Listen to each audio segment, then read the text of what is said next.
Hello, everybody, for a final time in 2025-26. I am Tim Benz with Mike DeCourcy, and this is the Friday football show. No, we have not moved the clocks ahead, and we certainly have not moved them ahead 22 hours. We are doing this a little bit earlier this week on Thursday. Mike has some Big Ten Network Fox duties coming up on the horizon, and he will be doing college basketball, which unfortunately, Mike, you will be doing exclusively now as the Steelers season is over. But I know you will still be writing for the Sporting News, and you will be keeping track of the Steelers and their very busy offseason coming up there.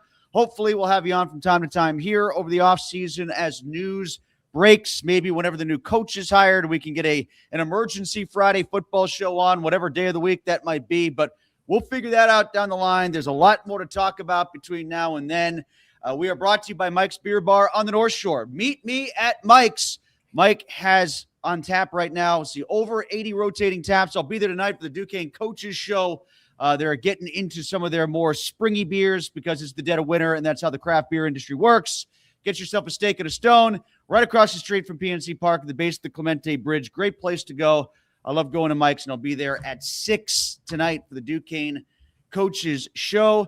Mike DeCourcy, let's get to the biggest news that we need to address first and foremost, and that is, why are you so against guarding the inbounder on a bucket beater? I mean, like, we're going to disagree about Mike Tomlin here for the next 58 minutes and 30 seconds. So we might as well start off on a basketball note, because I am a guard the baseline guy. I know it didn't work out last night for the LSU defense against Kentucky, but is that like a pillar that Mike DeCourcy has? Just don't bother guarding the inbounder? If you have a guy like Michigan does, 7'4", Adai Mara, who's also very exceedingly long, even for a 7'4" guy, and has great feet, so he can really move and jump and stuff, then yeah, I put him on there because he's different. But in general, I would rather have a second defender available to Minka Fitzpatrick, the secondary, so to speak. Speaking of reasons for the Steelers not quite being what we thought they would be or could be. And have that free safety there to go after, either to guard the obvious, to help double team the obvious target on the inbound play, or to chase down whatever pass is thrown. That's what I prefer. I think it's wiser. I think that the idea that you're going to really obstruct the player, especially if he has the ability to run, I think that's a bit of a optimistic idea. And I think too many people do it simply because they saw Rick Pitino get beaten in that Kentucky Duke game back in 1992 without guarding the inbound. Yeah, it wasn't exactly full circle, but it wasn't a bad play. So I did see that, and I thought of you right away, and I saw your tweet. So I figured it'd be worthwhile opening up the show that way, and maybe even asking, like, so from that standpoint, you want 5 guarding 4. Like, maybe the Steelers should have had 5 guys guarding Christian Kirk. Yeah, maybe that's still a great idea. Maybe that still wouldn't have worked because Christian Kirk lit them up. You know, Joey Porter took care of Nico Collins, and then Christian Kirk went crazy, and that was part of the deciding factor as to why the Steelers couldn't beat the Texans. There were plenty of reasons why the Steelers didn't beat the Texans. And before we get to our 30,000-foot big picture view, our view from Mount Washington, which we're still doing even though there's no game to preview, let's just kind of get a thought or two on how the game went, how the Steelers-Texans game went, Mike, before we get into everything else in the offseason to put a bow on it. It feels like it happened forever ago, because it did, with everything that's transpired since then. And it was even a Monday night game. It wasn't even a Sunday night game. Here we are on Thursday. I feel like it happened a month ago. That's probably because I've gotten about 10 hours of sleep in the last 4 days combined. But at any rate, what did you think of how it went down and why it transpired the way that it did? That of all the bad playoff losses that the Steelers have had in recent memory, this one was the biggest deficit at home that they've ever had in the postseason.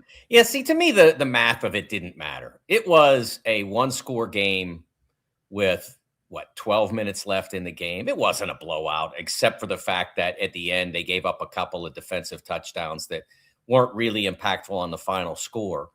I looked at that as one more thing that you could use in the case against Mike Tomlin, but he took it off. He took the case off the table himself by announcing his departure.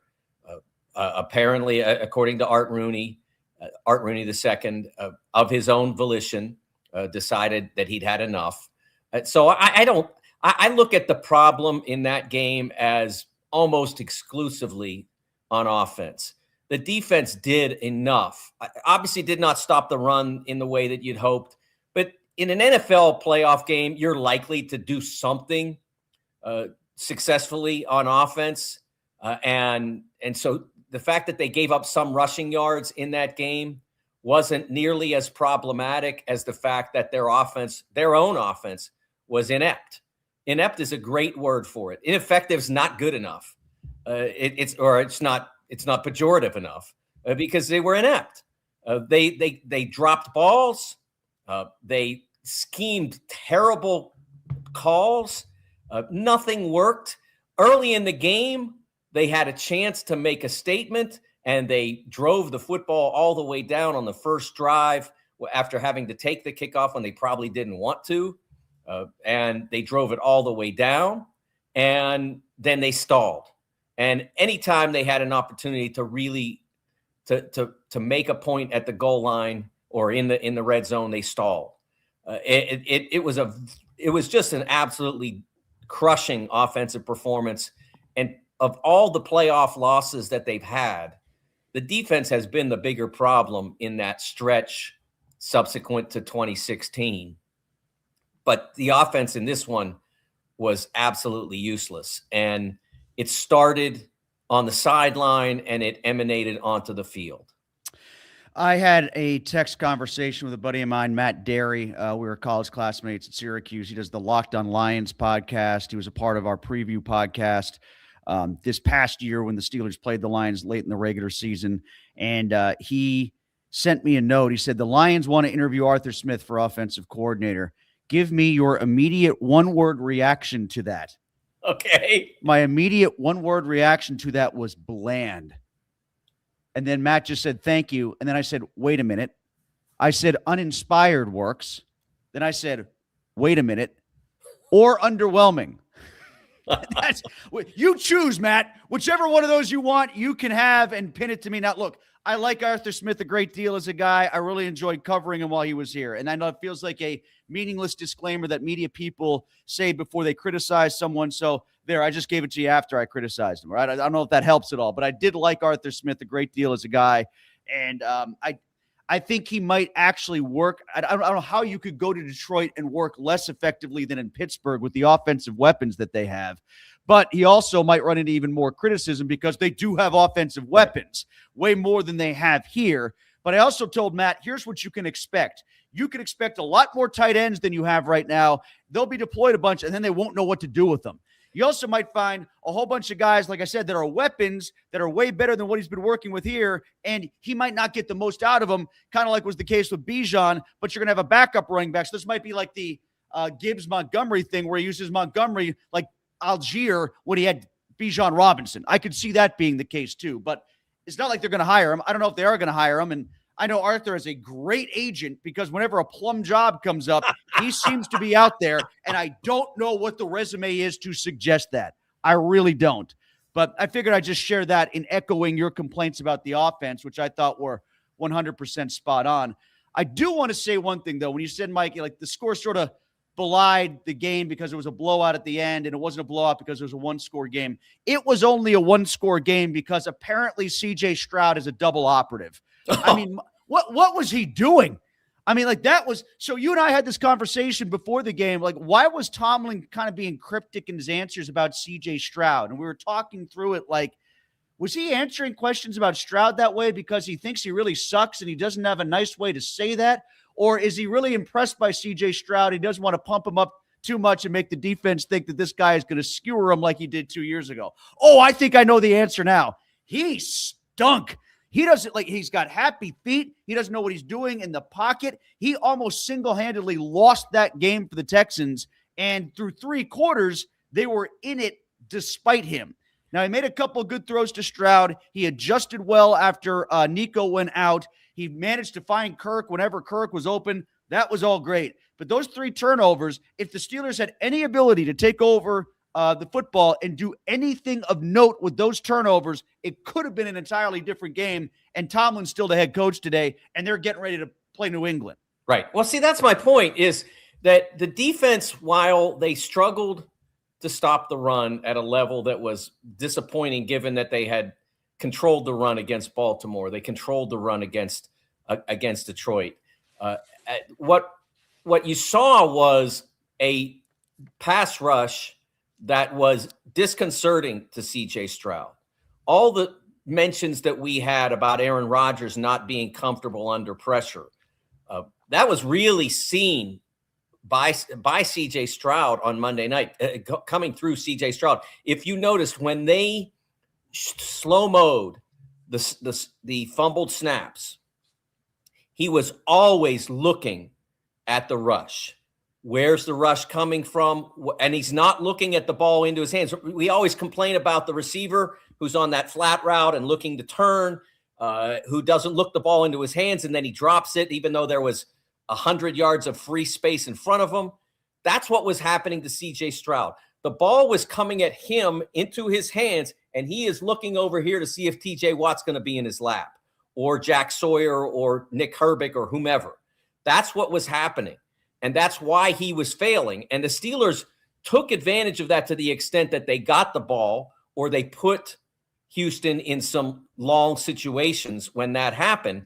Where they didn't take advantage of was on a couple of those long situations, they allowed conversions, and also they couldn't score anything, as you said, when they did get the football, even in advantageous positions.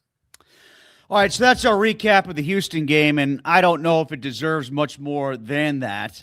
It would certainly if we had an inkling that Tomlin would be back, because I think there were a lot of negatives in how that game ended, both in terms of how the season was approached and in terms of the arc of how badly things have gone for Tomlin in the playoffs since the 2016 postseason, where we could affix a lot of the conversation about what went wrong with Houston to Tomlin's 2026 campaign. But now that's not happening. He has resigned. The Steelers are looking for a coach. So let's get to our 30,000-foot big picture view, our state of the Steelers heading into the offseason, heading into a coaching search, the first time we have talked about this since the year 2007. Mike, I'll start and I'll say this. Things have never been this uncertain for the Pittsburgh Steelers. The only thing that we know is happening for the Pittsburgh Steelers right now is the draft is going to be here in Pittsburgh in April, and the traffic outside of my house is going to be unmanageable for me to get to the south side to cover while everybody else is here on the north side. So I've got a few months to prepare for that and get my route down. I'll catch you up sometime in March. But when it comes to the lack of certainty that exists for the franchise, I'm not put off by that. The whole, okay, this is what you asked for. Sometimes the grass isn't always greener narrative. We've had brown, burnt-out grass when it comes to the playoffs since 2016 here. It's been almost a decade. I'm not worried about the color of the grass right now. I'm worried about what they do with this opportunity. Do I fully entrust the future of the team succeeding to Omar Khan and Andy Weidel and Art Rooney II? No, I don't. I'm a little worried about it. But you know what? I know what it would have been if Mike Tomlin had stayed with this rough group that he would be bringing back, and it would still be 10-7 at best. I didn't see any hope coming out of that season, especially with yet another quarterback change likely. We don't know that, but probably there would have been another quarterback change. If that had happened, what assurance would you have had then that they'd be 10-7 or better and win a playoff game? There would have been uncertainty anyway. So I embrace the uncertainty. And the be careful what you wish for crowd. Okay, you can say that, but I know what you would have gotten. I'll wish, you can know, and there's a big difference in between. Yeah, I don't disagree with that, but I am concerned because of all the things you said, that they don't have a quarterback situation in place, and there's not a lot of answers out there. I mean, you can look at the free agent list, and it is not imposing. You can look at the draft prospects, and they are not obvious answers. Fernando Mendoza, maybe. I mean, he has a lot of good qualities. He's big. He's got a good arm. He moves well. He is really intelligent, and so there are possibilities there, but you're not going to get him. Not with, I think it's the Raiders that take 1 overall, and they are quarterback desperate, maybe even more than the Steelers, because they don't even have a Mason Rudolph or a Will Howard there. So I think that element of it is problematic. But I was encouraged, and I know a lot of people were bothered by this statement, but I was encouraged because I think this is the part of the Steelers ethic that has worked for 55 years now, that is an important component of it, and that is the rejection of the blow it up ethic. The blow it up concept works for 2 sets of people. One, the general manager of that given team. Well, of course we stink. We blew it up. You got to keep me around to fix it and put it all back together. It's great for the GM, and I believe a lot of them do it for that reason, because they guarantee, I make about 7 figures, and now I can make sure that I make 7 figures for about 5 to 7 years, because, of course, the first time around, the coach I hire, it's going to be his fault when we stink. Yeah, it's a little tactic we call the Charrington. Yeah, there you go. I hadn't known that was the official name of it or the unofficial name of it, but it works. And then there's the talk show host who can talk about all these bits and pieces and the blow it up concept. And other than that, it doesn't work very commonly for anybody in terms of actual football success or actual basketball success. If you're the San Antonio Spurs and you get lucky with Tim Duncan because that's the year that you stink and that's the year you get 1 overall or you get Wemby, okay, maybe it works for you. But one thing that I noticed is the Browns, who have been in blown up mode, so to speak, for more than a decade, well more than a decade. Actually, I used a 15-year time frame.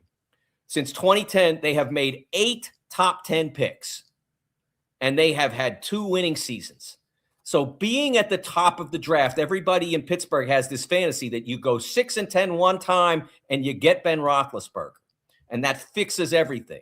Well, first of all, when that happened, the coach in place at the time didn't want to take Ben. He wanted to take an offensive tackle from Auburn. So you were lucky that you had Dan. Yeah, you wanted to have Dan Rooney around us to save you from yourself. And the other, and they were not the only ones. I used the Jets too. They've had 9 top 10 picks in that period, and they've had 2 winning seasons. So it's not, losing is not the path to winning. Winning is the path to winning. I'm not saying that you can't do a better job of following that path in terms of the people you select and the people that you sign, et cetera. But I don't believe that the Steelers are going to get better because they get worse. I believe that you can use that to your advantage when it happens. I mean, San Francisco's been very good at that because it happened a couple of times. They had major injuries and they got some guys. But the key players at San Francisco, they signed Christian McCaffrey or traded for him. They didn't draft him high.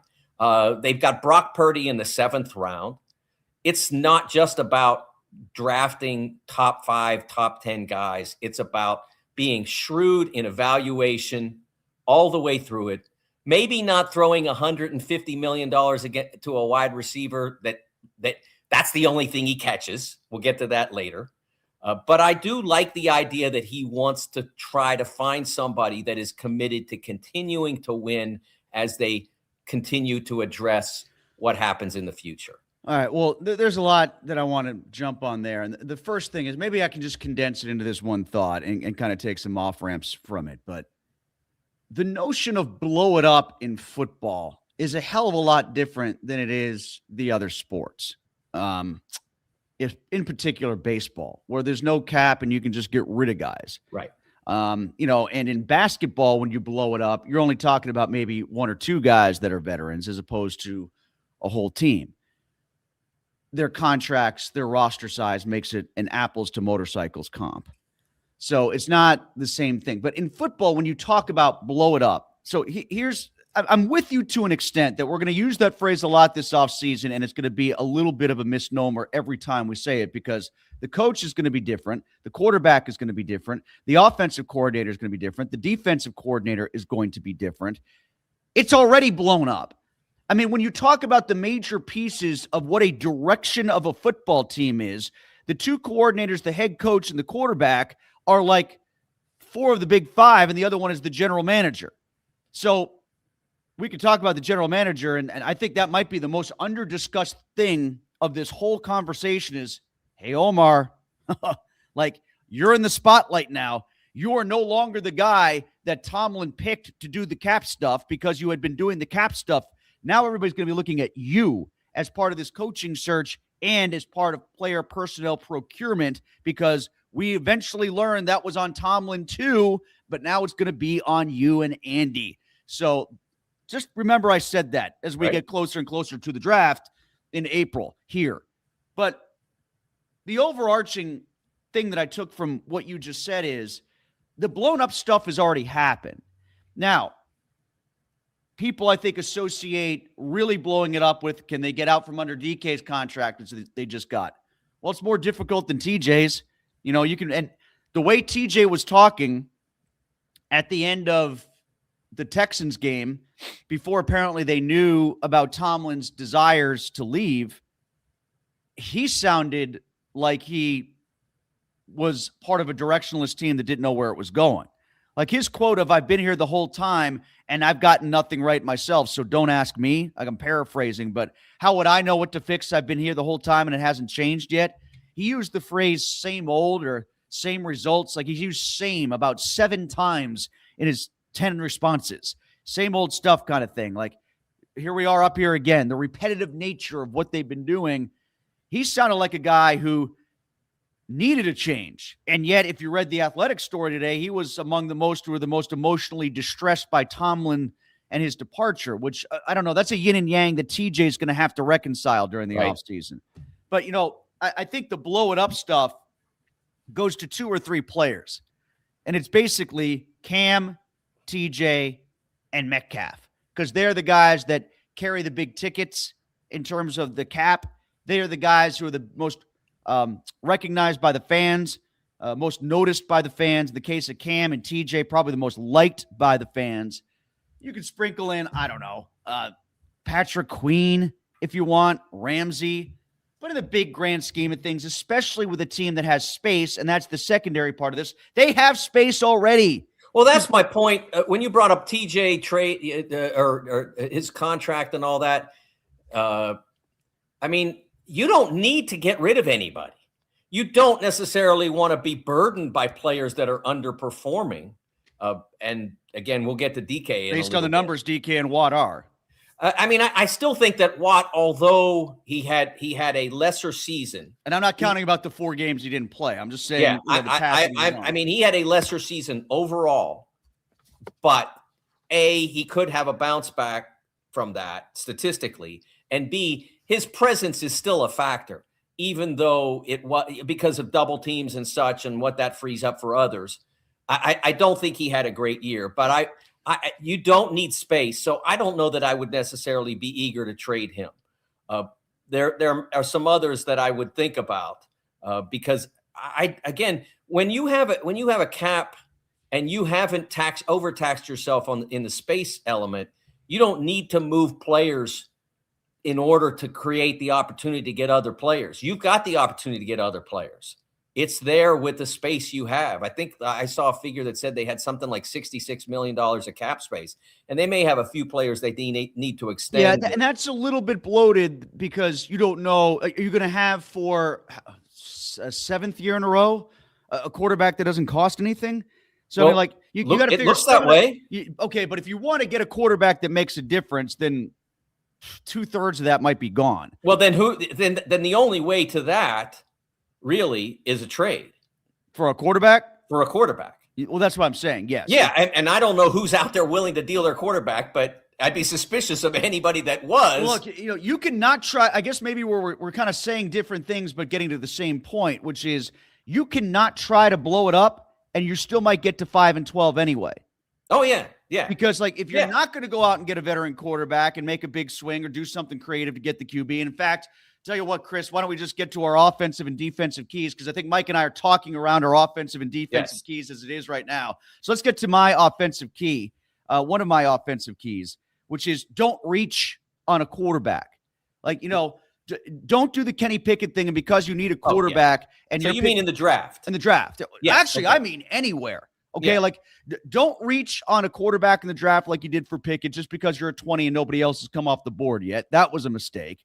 Don't overpay for Malik Willis because, he's had a couple good games and you aren't completely. So if the next coach and coordinator really think Malik Willis is something and the whole league missed on him the first time around and he's learned a bunch in his 2 years, 3 years, whatever it's been now, and now is the time to strike and this is the Malik Willis that you should have wanted to get in the draft anyway, okay.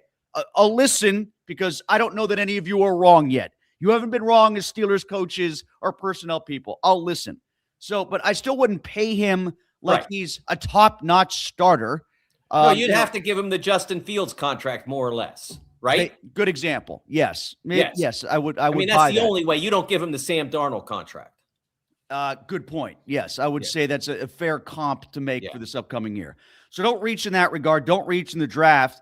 And, don't throw exorbitant trade capital at a bigger name that you could get and plug in, but you do have to do something. And if you don't, and you go with Howard and you go with Mason Rudolph, or you go with this year's version of Trubisky, this year's version of a cheap Russ or a cheap Fields or a cheap Rodgers, you could get there anyway and maybe be in position to get your quarterback the next year. At some point, you're going to have to do it, and you can't just wait for a team to make a mistake and hope you're the highest bidder on a quarterback that happens to hit free agency. That's going to be tough to do. But I guess there is a little bit of a built-in soft landing for the new coaching staff insofar as they'll come in and they don't have their quarterback yet. Because unlike when Cowher got here, unlike when Tomlin got here, there isn't a great roster that they're taking over right now. Tomlin and Cowher, I think you wrote this, right? Both Tomlin and Cowher were in better shape getting here than whoever the next guy is going to be. Yes. No doubt in my mind.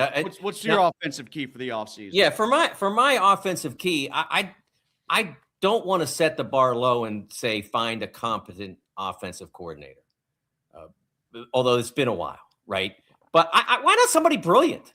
Why not one of those innovative offensive guru guys that haven't been in Pittsburgh? I mean, they haven't had real ingenuity in the offensive coordinator spot since Mike Mularkey, somebody like that.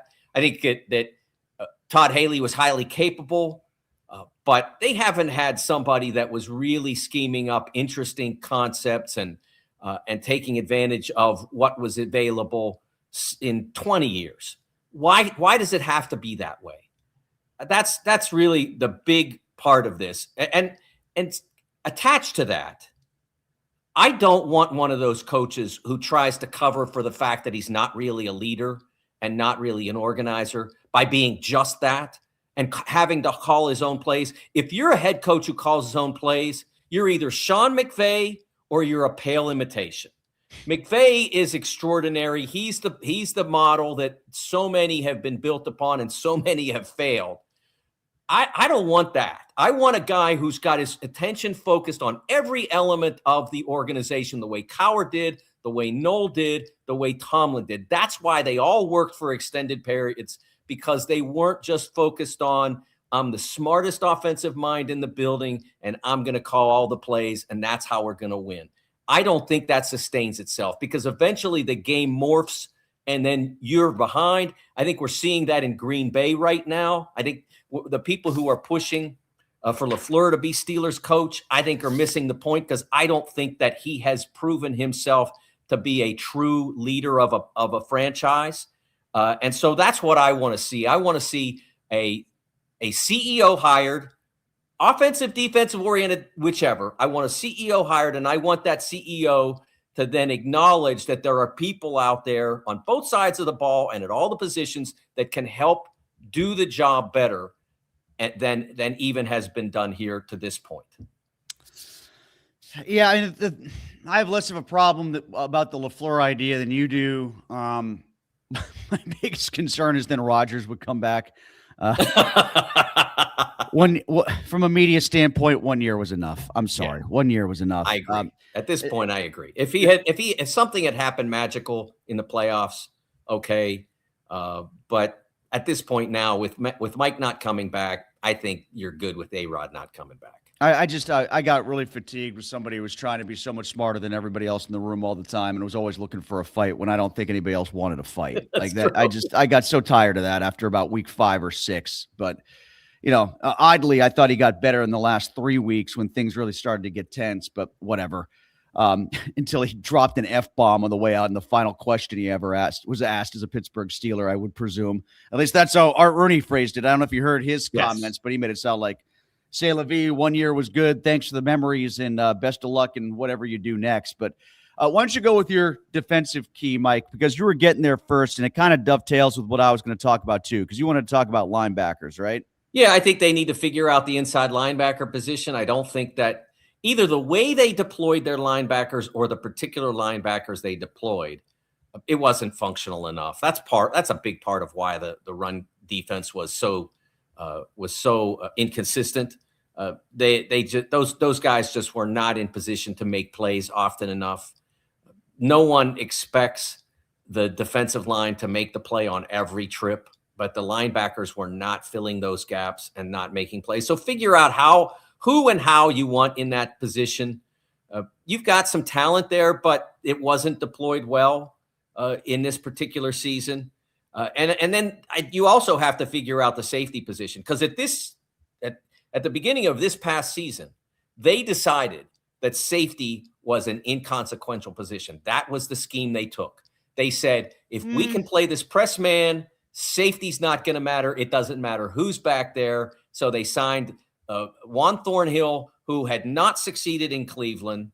Deshaun Elliott was there, who had been a terrific run stopper, but was not an exceptional ball safety, pass defense safety. He was fine, but he wasn't exceptional. And that was your safety crew. And about a third of the way through the season, you realized this is a disaster. We have to have better safety. So if you commit to Jalen Ramsey as your free safety, okay, then go out and get a strong safety who's a real strong safety. I like Deshaun Elliott. I think he's a wonderful run stopper, but you don't have the cover at the other position that you had when you had Minkah. And I don't think, unless Jalen Ramsey makes huge strides between now and the start of next season as a free safety, instead of just somebody who's a great football player that's playing in that position, I don't think you can afford to be, oh, he's a great run stopper, so we're okay. I don't think that can work. I think he has to be multiple at that position. That's how I look at it. Well, I'm going to go to the outside linebacker position not exclusively, but specifically here, and talk a little bit more about the Watt thing here. I just want to read you this, Mike. This comes from The Athletic. Now, I told you how bummed out and burned out and disappointed and I don't want to say inconsolable. It's a little hyperbole, but I mean, he was bummed out. Watt was, and just grasping for answers and didn't have any after the Houston game. So this comes from The Athletic today. Good piece posted by Mike DeFabo about the behind the walls meeting that took place with Mike Tomlin and the players. And after he told the team that he was going to resign, somebody told Mike from within the meeting, somebody who was there, TJ Watt sitting next to fellow defensive veterans Cam Hayward, Alex Highsmith. No. He kept repeating over and over, his eyes welling with tears as Tomlin continued his speech. Whoever is going to be not just the defensive coordinator, but whoever is going to be the head coach is going to have to win the room. They need a dynamic guy, personality-wise, to really win this room, because for as many people on the outside that were ready for a change, the players in that room did not want to change. There's a specific quote in there from an unidentified player who flat out stated and admitted that the players had issues with the coordinators. They used the plural S, coordinators. Did you read that? I don't know if you saw that. I did not, but I'm not surprised. But they didn't have an issue with Tomlin. No. Now, of course, that's why I wanted him and not them. But Tomlin hired the coordinators. I know. The players seem to have a really convenient disconnect there, but whatever. We can go down that path later in the show. If Watt wanted Tomlin to stay that badly, there's obviously something that Tomlin was okay with when how Watt was being used and deployed, We kept hearing over and over and over again every August how they're going to try new things with TJ Watt, and they very rarely came to fruition. All right, now if part of his lack of production is just not working with him trying to beat a right tackle one-on-one or one-on-three every single time anymore, then they got to figure out something new. And if Watt isn't going to be on board, and I'm not going to try to get him in trouble for something that hasn't happened yet, all right? I don't know that he's going to be prickly about whoever the new guy is. But if he's as attached to Tomlin as he appears to be, and some of the veterans are, I'm using Watt as an overarching thing to talk about everybody else here. There are going to be problems for whoever that new coaching staff is. And maybe that does speak to the need to blow it up because people don't want to let go of the old guard if you keep a lot of guys around. If they find a suitor for Watt, and Watt doesn't seem to be on board with the Tomlin departure A, and whoever comes in B, then take that offer, is what I'm saying. That's fair. It's largely dependent on the not being on board part. And my point about Mike has always been that's why I liked him and wanted him in place, was that the players when people would always say the message is stale. I mean, it's only stale for the people in the stands or the writers or broadcasters, because the players in the room, you saw it reflected again. They played for him. Now, the one great weakness of Mike as a 20-year head coach in the NFL was that when he got to the position, the circumstance where he had to choose his own coordinators in particular and his assistants overall, he wasn't good at it. Well, he hasn't been good at personnel either, Mike. Oh, I think it depends on who you're talking about. I mean, they drafted TJ Watt, they drafted Cam. Okay, you're going back almost a decade now, though. Well, I can go more recently. I mean, they signed Jalen Warren. They drafted your guy. They drafted Pickett. That's the one that drives you the most crazy. I'm not saying they never made a mistake. I'm not saying that at all. I'm saying the one great weakness that he had was in his corporate suite, so to speak, that he did not surround himself with the best available talent. And so that's why you get that disconnect.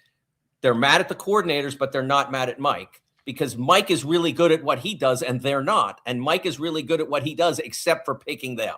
And that's how you wind up with that. But yeah, I mean, if TJ doesn't want to be a part of this going forward, then I understand the idea that he could bring a lot of value. I wouldn't trade him for a 3rd round pick. But if somebody brought a lot of value, yeah, absolutely. I would think about that. But then again, you have to be active in free agency, because you can't replace that cap hit with a couple of draft picks. You have to replace that draft pick by going out and get a superstar at some other position, whatever that position you think might be necessary.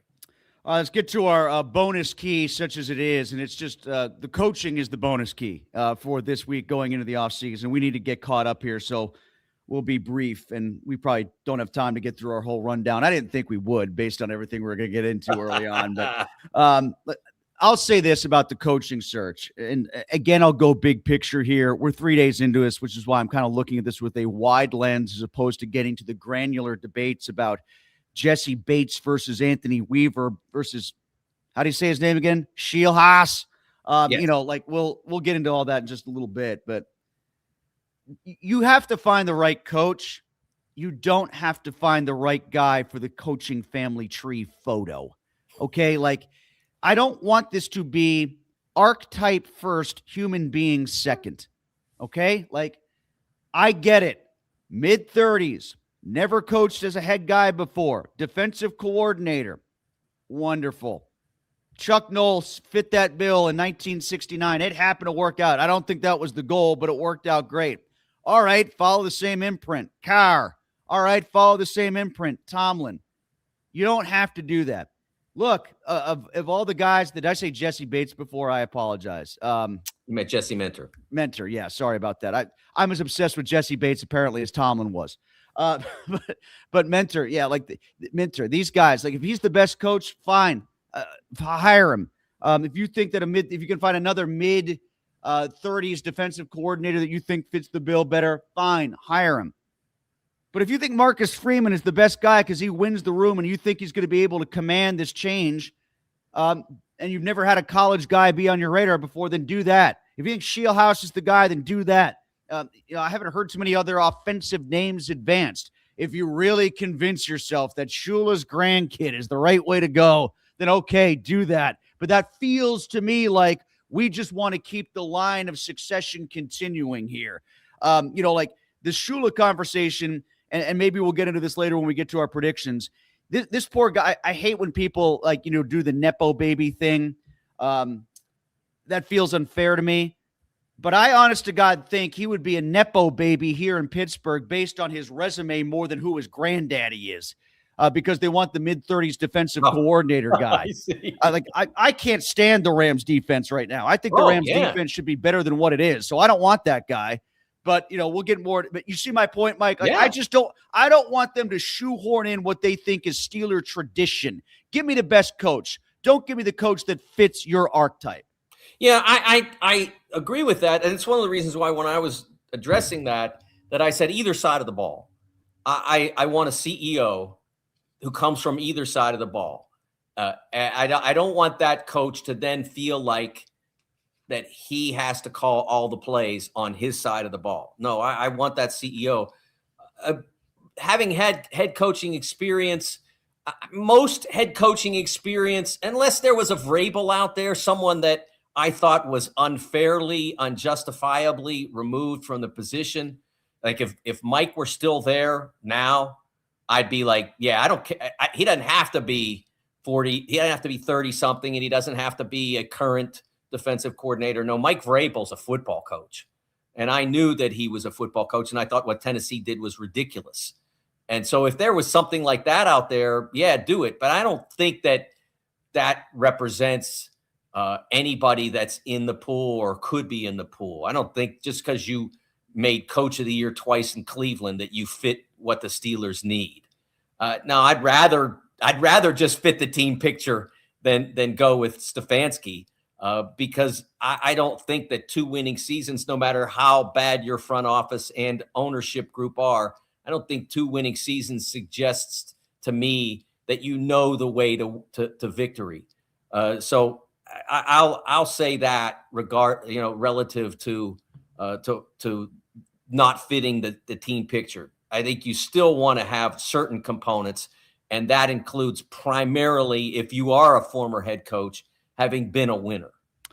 All right, let's get to our on the other sideline. We're going to have to pick up the pace here quite a bit, but we can do that. And I will announce here my on the other sideline was my master plan, my grand scheme, my goal for chaos, and it blew up in my face a couple hours before we got on the stream today, because my goal was to have Stefanski to Pittsburgh, Harbaugh to Chicago, Tomlin to Baltimore, and just do the concentric circles backwards. That's what I wanted. I wanted that chaos. Harbaugh to New York. Mike, how do you think that's going to work? And did you see Jerome Bettis endorsed Stefanski to Pittsburgh? He said that he would like Stefanski of all the candidates that are being talked about because he's been a head coach before. He likes the way he thinks offensively. Even though he's an offensive guy, he's had some good defenses in Cleveland. That's very sound. And then I love the fact when Colin Cowherd brought up the idea of Marcus Freeman, the Notre Dame coach, to Bettis going to the Steelers. He's like, no, don't do that. And then he called it, quote, a dangerous job. So, like, Stefanski gets out of Cleveland. Probably that's by the grace of God that he's gotten out of Cleveland. Then Jerome says, go to Pittsburgh. And then 10 seconds earlier or later, I don't know the sequence, the question, he called it a dangerous job. So, best of luck, Kevin Stefanski. And he wants to protect his Notre Dame fighting Irish. I thought that was really funny. I saw Jerome in the airport last year when he was on it. I believe he was on his way to one of the CFP games. So he's still very much, in addition to the black and gold he's bleeding, there's a lot of green in there too. It would have been funny, no doubt. I think Harbaugh in New York, like, he's a terrific football coach. It's a different circumstance, and that's a program that has been very much at the bottom of things for a while now. Basically, since Coughlin left, they have struggled for the most part to make decisions in the front office and to execute them on the field. Harbaugh will help bring some order to the organization, but given his given his experience, how much time he's been in football, I wonder how willing they are and he is to wait for it to happen. That's the part of it that I'm not convinced about. Let's get to wait, did you give us yours there? Yeah, mine was simply that it's amazing in the same principle. It's amazing Zach that Taylor Zach being Taylor the only guy. is the only guy that's left. I mean, he had Joe Burrow. That was the other part. That was the other part of my in a row. chaos theory, Mike, is that I wanted all the AFC North coaches to go and like change around, and then I wanted Zach Taylor to go 17-0 and win the division. That was well, I maybe he will, but 3 consecutive years of missing the playoffs with Joe Burrow as quarterback, and yeah, I know he missed some time in that, but it's your responsibility to win while he was absent, which Baltimore did with Huntley, which the Steelers have done while they have been in quarterback chaos or whatever you want to call it for the last 5 years. You are missing your starting quarterback and you completely fall apart, with the exception of one upset of the Steelers after Cleveland gifted you Flacco. For the most part, you just haven't been good enough, and the defensive side of their circumstance is a joke. So he still got his job. The other guys are out either looking for others or maybe thinking about television. All right, let's get to our stat pack right now. This is where we find the most telling stat from the most recent game or going into the next game. We kind of wanted to tie in one more Houston thing here, and I found this from ESPN Insights on social media. The Texans outgained the Steelers by 233 yards, 408 to 175. So 233 is my stat. That is the Steelers' worst yardage differential in a playoff game in franchise history. It was also the lowest yardage total in a playoff game since December 21st, 1947, when they had 145 against the Eagles in their first playoff game in team history. Now, Mike, I know that Arthur Smith is a history buff. I know he's a World War II buff. He didn't have to bring it back to the Truman era, okay? Like, you didn't have to make it that specific of a need for him to scratch both itches at the same time, football and history. That was a little extreme, Arthur. We didn't need to go that far. From what I know about Steelers history, that game against Philadelphia was kind of not really even an official playoff game. It was more like a playoff to get into the playoffs. Oh, so it was like an NBA 8-9 game? Yeah, kind of like that. So in a sense, like when the Penguins lost to the Montreal Canadiens in the bubble. Is that what? Oh my gosh, yes. So in a sense, you can circle that 175 and say it's the worst playoff playoff performance by the Steelers offense in history. And after watching what we've observed over the last few years in regards to who they've had run through the OC position, I'm not surprised. My number was 2, and this is one area where they didn't have to only get 175 yards, if you think about it. That number 2 was the dropped passes by DK Metcalf against the Texans. The first one literally changed the game. I mean, we can't be sure that the Steelers would have won if he'd have caught that second down pass that was perfectly placed for him to catch. Any capable NFL wide receiver is going to catch that pass. There was no defensive resistance in that circumstance. It was right in his hands. He had to look back over his shoulder to get it. It was on the outside. But any capable wide receiver is making that catch, and he dropped it. And it completely ruined the opportunity for the Steelers to convert what had been the first turnover, I believe, of the 3 into points, a touchdown or a field goal. If he caught the ball, he would have placed the Steelers into Baugh's field goal range. The moment he went down, probably would have been about the 30-yard line or so, and maybe farther because he's an excellent runner once he catches the ball.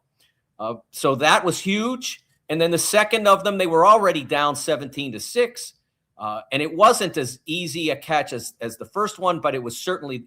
I'm not a believer that if you get a fingertip on the ball, that you should have caught it, because in the NFL that's the standard or whatever. No, but if the ball goes through your hands the way it did for Santonio on the first pass at the end of the 2008 Super Bowl, as it did for him on Monday night, you should catch that ball. It went through his hands and he didn't gather it. And that's what they traded away, not much, but signed to a massive contract. And, look, he was supposed to be the answer to all the problems that Pickens presented. Well, It turned out he wasn't, because he ended up missing 2 crucial games at the end of the year because of his comportment. And he wasn't as good a receiver.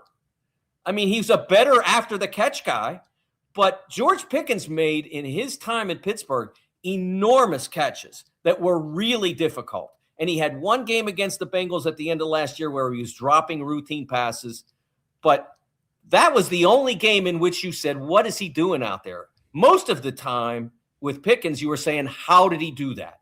And yeah, why did he do all the rest of the stuff? Only he can answer. But if you're going to have a guy that's supposed to be an answer, he can't be a problem, and he can't be dropping passes in the biggest play of the game, on the biggest plays in the biggest game of the season. Let's get to our Who Will Take Flight segment now. This is where we remind you, Flight Night at Mike's. Get yourself samples of their favorite best draft beers that you can find. They're all over the place. They've got 80 different taps that have different kinds of beer. Monday nights, we always promote Monday Night Football along with this. But, hey, Big Monday. Flashback to the great days of the Big East. Go for or whenever the Penguins play on Monday night, go to Mike's and get yourself a flight. We wanted to get 2 guys, one offense, one defense, that we think will take flight next year for the Steelers, Mike. I'm going to go to Deshaun Elliott coming back healthy. I think that's an important part of whatever they do in terms of reshaping the defense. I like him. He can be your lead safety. He can be your second best safety.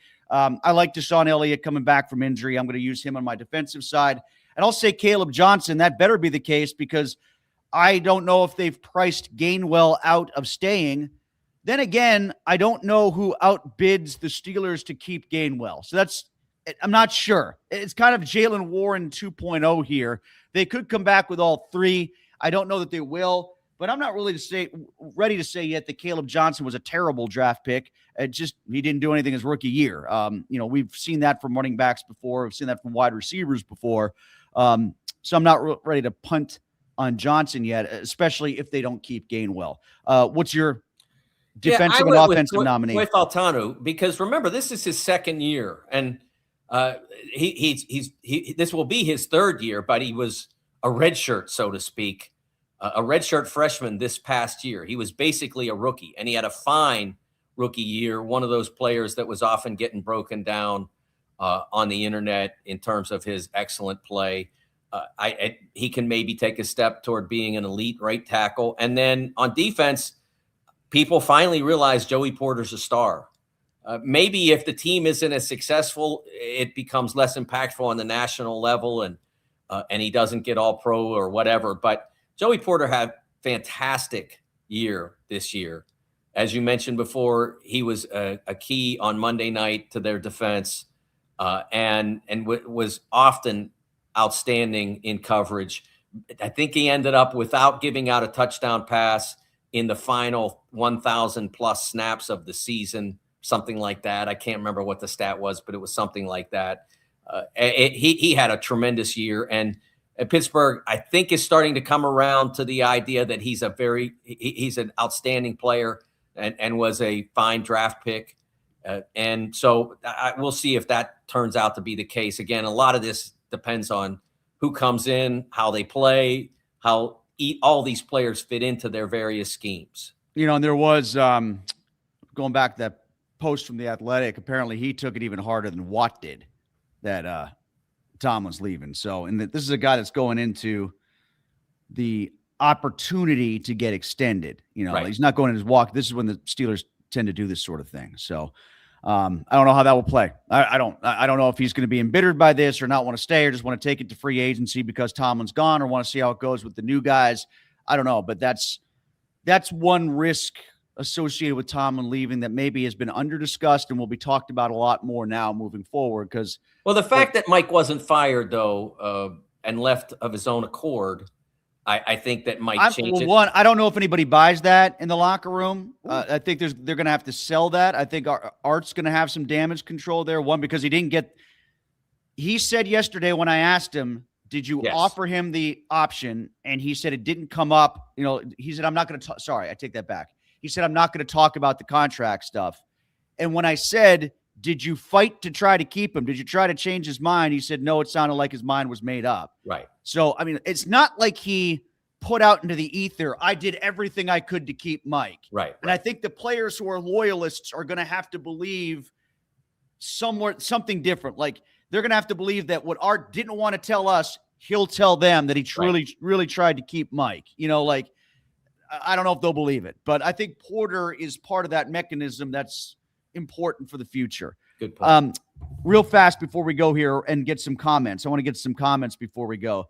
Give me one note around the league that you're interested in going to the next round of the playoffs. I scored big on San Francisco. We talked about this. I thought that line was stupid last week with them being a 5.5-point underdog that went up to 6.5, which only encouraged me to bet more. I shouldn't be doing the show right now, Mike. I should be in like Cancun or something.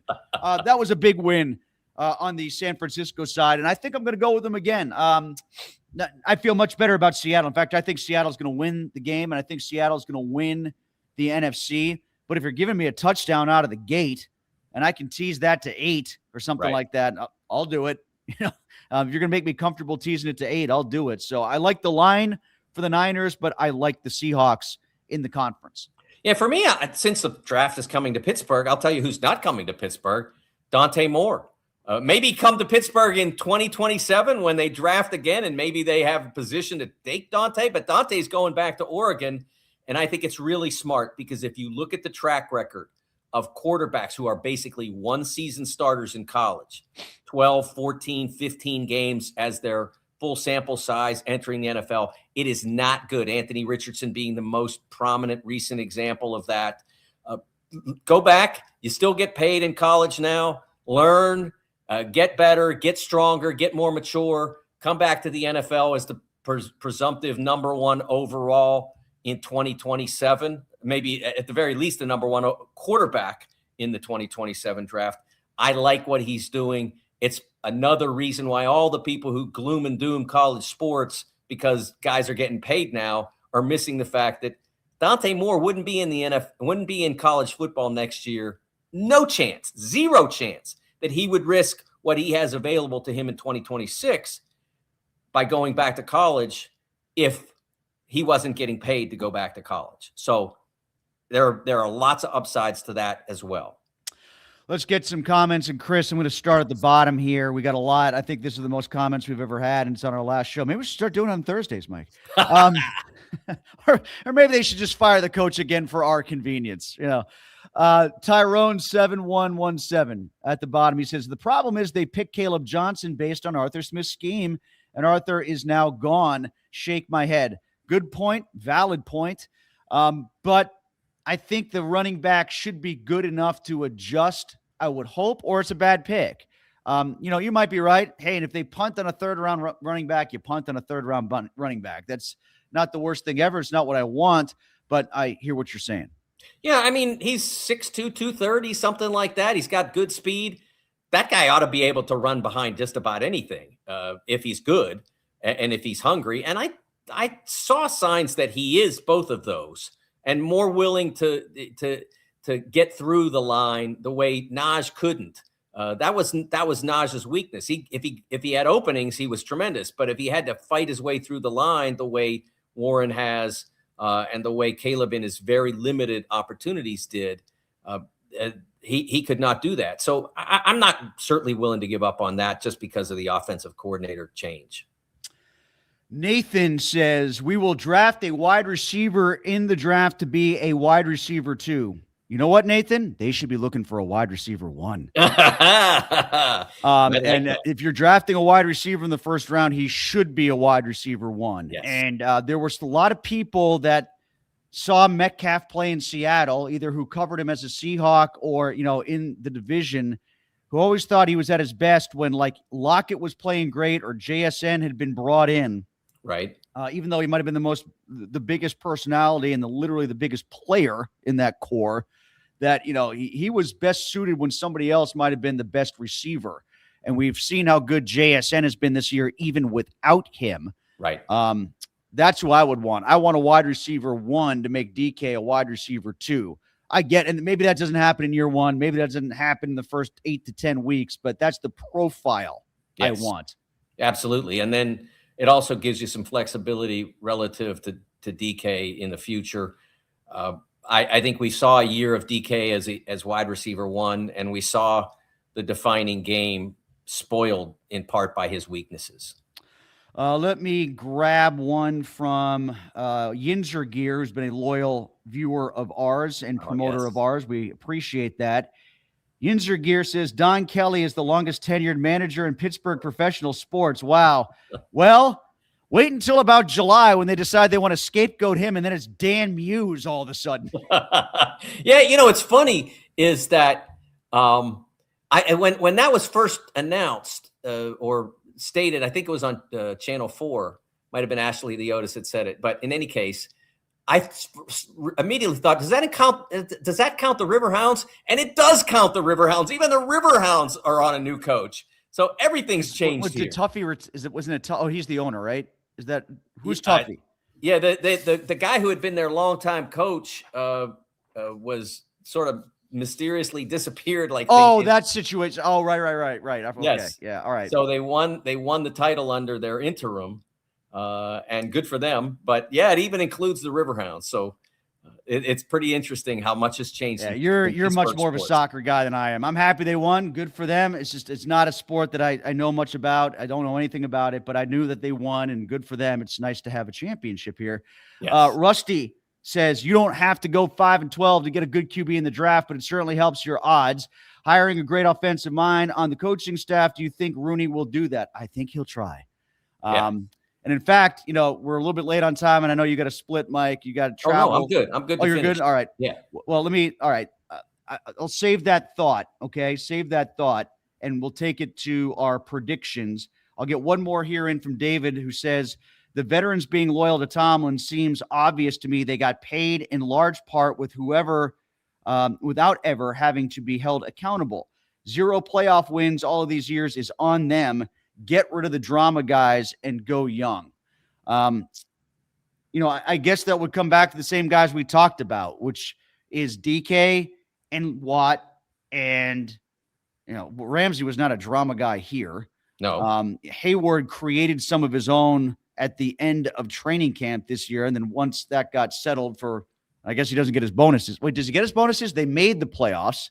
I don't know how much of that was a playoff win bonus, but whatever it was, it probably wasn't worth all the upheaval that took place. But he was great the last 10 weeks, 8 weeks. In the first 4 or so, too. Don't forget that. I mean, he had a tremendous start, and a little bit of a walkabout or whatever. He wasn't overwhelming in the middle part of the schedule, but he had a great start and then the tremendous finish.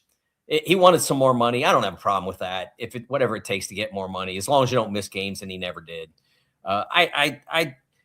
You can't go young in the NFL. That's the thing. You can go bad, but you can't go young because there's a salary cap that says you have to pay. I think it was let's say it was $280 or $290 this year, and you have to be right adjacent to that.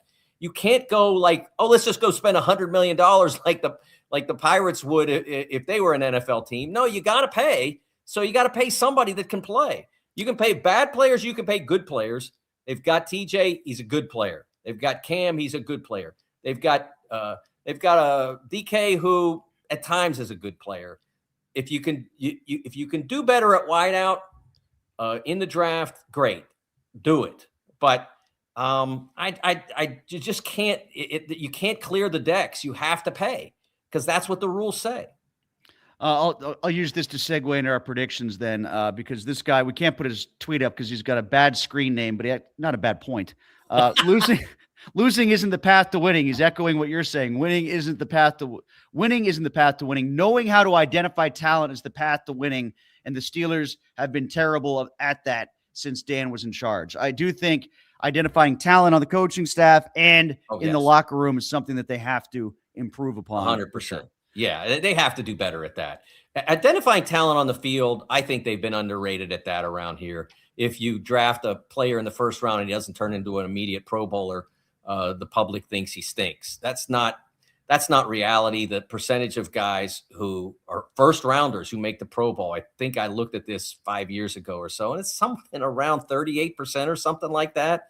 If guys are really good regular starters, if Faltano blocks the guy in front of him and never makes the Pro Bowl, he's still a good pick. But I think they're better at that than people realize, especially given how often they do pick. They don't get all the players that are available at the top of the draft. So I'm going to say that, yeah, they got to get better at identifying the coaching staff. And it starts with a head coach, again, from whatever side of the ball, who has really good people in mind to surround him. And the Steelers will know all that from the interview process.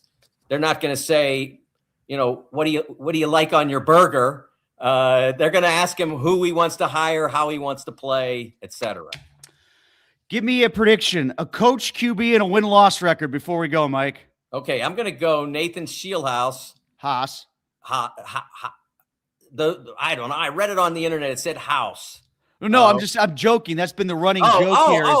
But Pittsburgh it is. I think. Hold on. I got to see. I think it is spelled Hasse. But go ahead. Go ahead. Nathan Shieldhouse. Yes, absolutely. He can be the next Bill Carr. Right. I love it. He's my prediction for the head coach. Yes, it's spelled Scheelhaase. It's even spelled in Pittsburghese. Yes, it is. So he's a natural. Quarterback, I'm going to say Malik Willis because he's all that's out there. And I'll go 9-8. I'll say they're going to go 9-8. It's hard to say until we know who's going to coach them, but I'll say 9-8. I'm going to say Jesse Minter, although when I slipped on his name earlier, I've talked myself into it being Jesse Bates. Will Howard will be the quarterback, and they're going to go 6-11. They're going to accidentally have their 6-11. They're going to hire their new coach. It's all going to be blown up accidentally, as we talked about blowing up before. And then maybe they're back to contention in 2027. Mike, great year. I'm glad we started doing this. Hopefully you're available and up for it again next year. I'm going to be doing it one way or the other, so I hope you're still here. Then I'm in. Yes, absolutely. I don't want Starkey to do everything once he starts taking over Trib Live. We got to carve out a little spot for ourselves.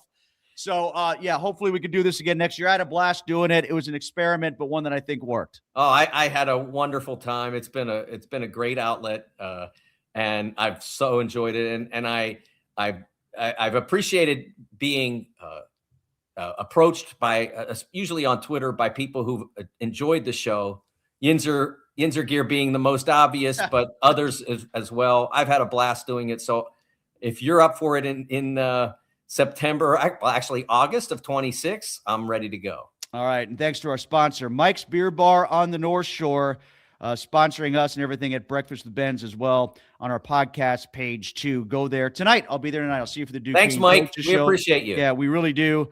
As far as experiments go this year in football for the Steelers, Friday football show up here, pop pass to Jonnu Smith down here. See you next year.